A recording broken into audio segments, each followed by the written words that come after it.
வெண்டைக்காய் try fry வந்து எப்படி ஒரு சின்ன டிப்ஸோடு பண்ணால் எப்படி அது ட்ரையாக வரும் அப்படின்னு சொல்லிட்டு பார்க்கலாம். ஃபஸ்ட்டு எண்ணெய் ஊற்றினோம், அதுக்கப்புறம் கடுகு கொஞ்சமாக போட்டுக்கோங்க. கடுகு போட்டுட்டு கடுகு பொரிஞ்ச உடனே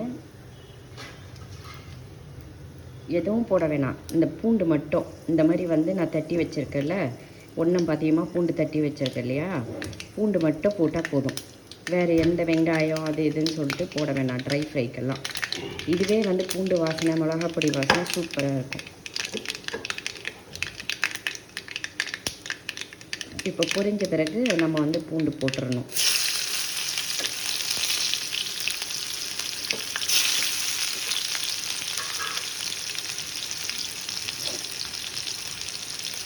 பூண்டு போட்டுட்டு இங்கே பாருங்கள், வெண்டைக்காய் வந்து இன்றைக்கி வெண்டைக்காய் ஃப்ரை பண்ணுறோம் அப்படின்னு நம்ம பிளான் பண்ணிட்டாவே நீங்கள் என்ன பண்ணணும், வெண்டைக்காவை அலசி ஒரு இந்த மாதிரி வடிகட்டியில் போட்டுடணும். அதுக்கப்புறம் என்ன பண்ணணும், நம்ம சமைக்கும்போது கட் பண்ணி இந்த மாதிரி போட்டு வச்சிடணும். போட்டால் இந்த மாதிரி வந்து ஆறிடும், அது அந்த பசப்பசப்பு தண்ணி இதெல்லாம் போயிடும். அதுக்கப்புறம் இந்த மாதிரி வந்து போட்டுங்க. இப்படி வருது பாருங்கள், தோசை வேறு இதுவாகிடுச்சு, தோசை வைக்கிறேன்.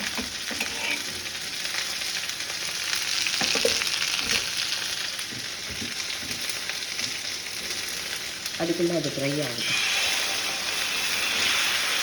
நான் மோஸ்ட்லி கல் தோசை தான் ஊற்றுவேன், எண்ணெய்லாம் கூட போட மாட்டேன். இந்த தவா நல்லா பழகிடுச்சு, அதனால் நல்லா வரும்.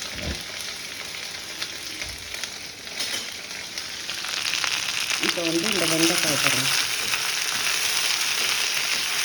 இப்படி தனித்தனியாக இருக்கு பாருங்கள். இப்போ நீங்கள் வந்து ஃபஸ்ட்டு இன்றைக்கி பிளான் பண்ணுறோம் வெண்டைக்காய் ட்ரை ஃப்ரை பிளான் பண்ணுறோன்னா, மற்றது ஆர்டினரி வெங்காயம் தக்காளி போட்ட ஃப்ரை எல்லாம் நோ ப்ராப்ளம். இந்த மாதிரி ஃப்ரை பிளான் பண்ணிங்கன்னா நம்ம வந்து ஃபஸ்ட்டு அலசி ஒரு ஃபில்டரில் போட்டு வச்சிடணும். அதுக்கப்புறம் என்ன பண்ணணும், கட் பண்ணி இந்த மாதிரி ஒரு வடிகட்டியில் நான் காமிச்சல்லையே இதில் போட்டு வச்சுட்டிங்கன்னா அது அந்த தண்ணி ஒரு சொட்டு தண்ணி இருந்தாலும் அது போயிடும். அப்புறம் நம்ம எடுத்து சமைக்கும் போது ட்ரையாக நல்லா வரும். இப்போ பாருங்கள், கொஞ்சம் வதங்கின பிறகு உப்பு போடணும். வெண்டைக்காய்லாம் ரொம்ப சீக்கிரமாக குக் ஆகக்கூடிய இது, அந்த இது மாதிரி வருது பார்த்தீங்களா, அந்த இந்த மாதிரி நூலாக அது போன உடனே அது வந்து குக் ஆகிடுச்சுன்னு அர்த்தம். நீங்கள் வெண்டைக்காய் சாம்பார் வைக்கும்போது கூட என்ன பண்ணணும், வெண்டைக்காய் வந்து இந்த மாதிரிலாம் பண்ணிவிட்டு ஃபஸ்ட்டு கழுவி வச்சுட்டு அப்புறம் கட் பண்ணி வச்சுட்டு ஒரு கடாயில் போட்டு வதக்கி அதுக்கப்புறம் சாம்பாரில் கொட்டணும். மற்ற காய் பண்ணுற மாதிரி பண்ணக்கூடாது, அப்படியே போட்டிங்கன்னா குழப்பாக வந்துடும்.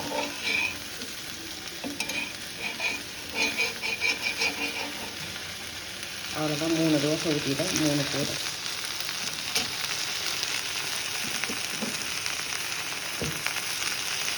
இப்போ என்ன பண்ணணும், நீங்கள் இப்படி மிளகாப்பொடி போடக்கூடாது, இந்த வழவழப்பு இருக்கு இல்லையா, இது போன பிறகு மிளகா பிடிக்கும்.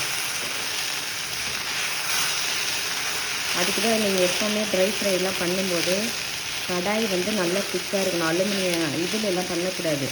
நீங்கள் ஒன்று இரும்பு கடாயில் பண்ணணும். இரும்பு கடாய் கூட பழகின கடாய் இருக்கும், அது வந்து துரு பிடிக்கும். நீங்கள் கழுவி நல்லா பழக்கம் பண்ணி வச்சுக்கணும். இந்த மாதிரி தவா மாதிரி பழக்கம் பண்ணி வச்சுக்கணும். அந்த மாதிரி வந்து இரும்பு கடாய் வந்து விற்கும், அதை வாங்கி அதை நல்லா ஹோட்டல்லலாம் அதான் பண்ணுவாங்க பாருங்கள், பழக்கம் பண்ணி வச்சுக்கணும். இல்லையா இந்த மாதிரி திக்னஸ் உள்ள கடாய் வாங்கணும். நீங்கள் சாதா கடாயெல்லாம் வாங்கிட்டு அதில் பண்ணக்கூடாது. நீங்கள் ஏன் நான்ஸ்டிக்கில் பண்ணலாம் அப்படின்னு நினைப்பீங்க. நான் மோஸ்ட்லி என்றைக்காவது எங்கள் வீட்டில் கெஸ்ட்டெல்லாம் வந்தால் தான் நான்ஸ்டிக், நாங்கள் இருந்தால் நான்ஸ்டிக் யூஸ் பண்ண மாட்டோம். இந்த மாதிரி கடாய்ங்க தான் நிறைய யூஸ் பண்ணுவோம். கெஸ்ட்டு இந்த மாதிரி வந்தால், எங்கள் பசங்க, எங்கள் மருமக, எங்கள் பையன், குழந்தைங்க இதெல்லாம் வந்தால் அப்போ நான்ஸ்டிக் யூஸ் பண்ணுவோம். மற்ற டைமில் நான்ஸ்டிக்கில் பண்ணணும். இந்த பூண்டு கூட பாருங்கள், இதோடையே அப்படியே மிக்ஸ் ஆகிடுச்சு இல்லைங்களா, அது அவ்வளோதான் பூண்டு வாசனை, இதெல்லாம் சூப்பராக இருக்கும். எப்போவுமே இந்த மாதிரி ஃப்ரைக்கெல்லாம் நீங்கள் பூண்டு போடும்போது ரொம்ப நசுக்கக்கூடாது சாம்பாருக்கு இதுக்கெல்லாம். அதான் நான் சொல்லியிருக்கேன் இல்லையா, ஒன்றும் பாதியமாக நசுக்கணும் அப்படின்னு சொல்லிட்டு அந்த மாதிரி நசுக்கிக்கணும். இப்போ அவ்வளோதான், இப்போ ட்ரை ஆகிடுச்சு கொஞ்சம். இப்போ மிளகா பொடி உங்களுக்கு எவ்வளோ வேணுமோ அவ்வளோ பண்ணிக்கலாம்.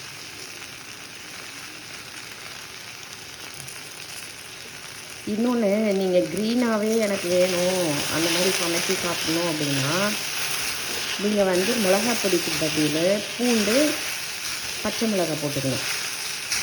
பச்சை மிளகாய் போட்டு அப்படியே வதக்கணுங்கன்னு வச்சுக்கோங்க. அவ்வளோதான், அது க்ரீனாகவே இருக்கும். அப்படியே பச்சை பசேன்னு இருக்கும். ஒரு சிலர் அப்படி தான் பண்ணுவாங்க. எண்ணெய் ஊற்றி இதெல்லாம் கூட போட மாட்டாங்க, பூண்டெல்லாம் கூட எண்ணெய் ஊற்றி பச்சை மிளகாய் போட்டு இது இந்த மாதிரி வெண்டைக்காய் போட்டு உப்பு போட்டு வதக்கினா க்ரீனாக இருக்கும். நம்மளுக்கு வாசனையாக வேணும்னா பூண்டு போட்டுக்கலாம். வாசனை வேணாம் அப்படின்னா பூண்டு போட வேணாம். இந்த பாருங்கள், பார்த்தீங்களா, ஒரே வழவழப்பு இருக்கா பாருங்கள். இங்கே எதிர்ப்பு தானே பண்ணிகிட்டு இருக்கேன். இது பாருங்கள், சூப்பராகிடுச்சு பாருங்கள். நீங்களும் இதே மாதிரி பண்ணுங்க. இதெல்லாம் வெண்டைக்காய் நிறைய சாப்பிடுங்க. பார்த்தீங்களா, சூப்பராகிடுச்சு. அவ்வளோதான், வெண்டைக்காய் ட்ரை ஃப்ரை முடிஞ்சிடுச்சு. உங்களுக்கு வேணும்னா இன்னும் கொஞ்சம் நேரம் குக் பண்ணுங்கள். எனக்கு இது போதும்னு நினைக்கிறேன்.